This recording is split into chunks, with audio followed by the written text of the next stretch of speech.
Segu, Sewagwegu. My name is Alana Kane, and I am a Ganyagahaga or Mohawk woman from the community of Kahnawake on the south shore of Montreal in Quebec.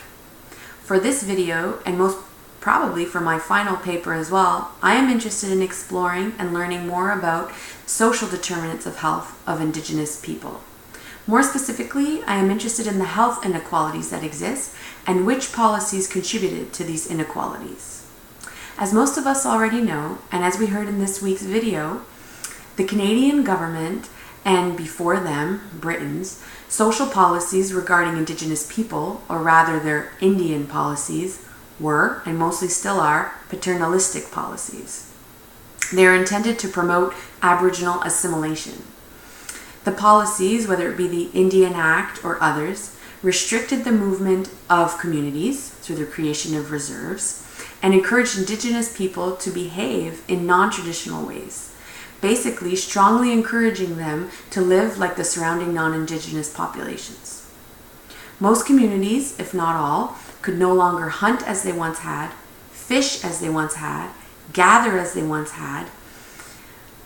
They could no longer have access to or use their traditional medicines.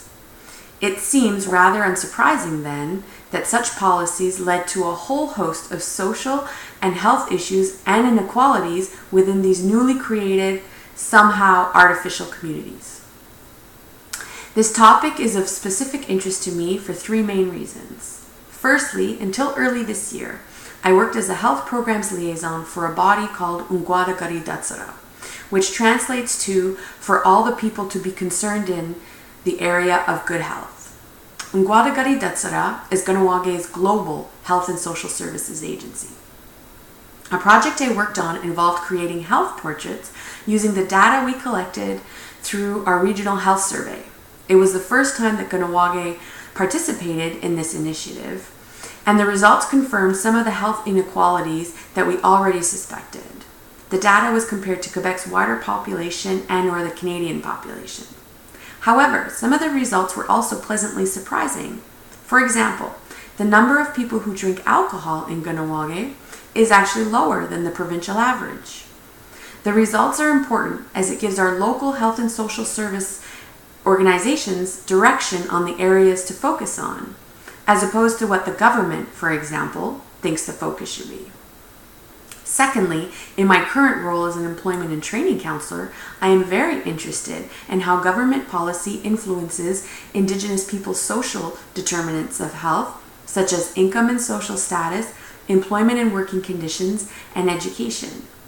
We, as a local organization, need to have a better understanding of how discrimination and historical trauma are important determinants to consider when trying to provide services to our community members and when developing our own policies and procedures. We can be just as guilty of believing and perpetuating negative stereotypes about our people. We need to ensure that the policies we develop actually try to reduce the inequalities within our communities and are not just a we know best type policy, which, it could be argued, seems to still be the way Canada develops policy.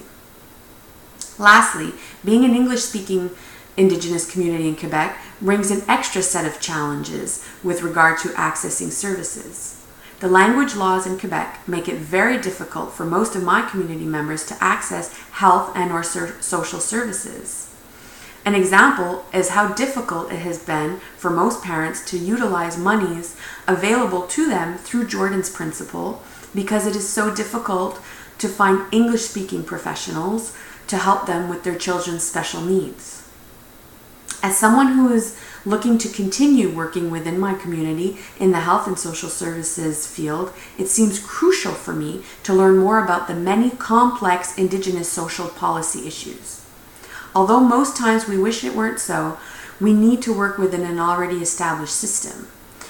Being able to advocate for our clients and community members is a huge part of what we do. It seems to me that we will be in a better position to do that and to advocate for change in policy once we have a good understanding of what's in place now, how it came to be, and how we can do differently moving forward. Nyawat goa.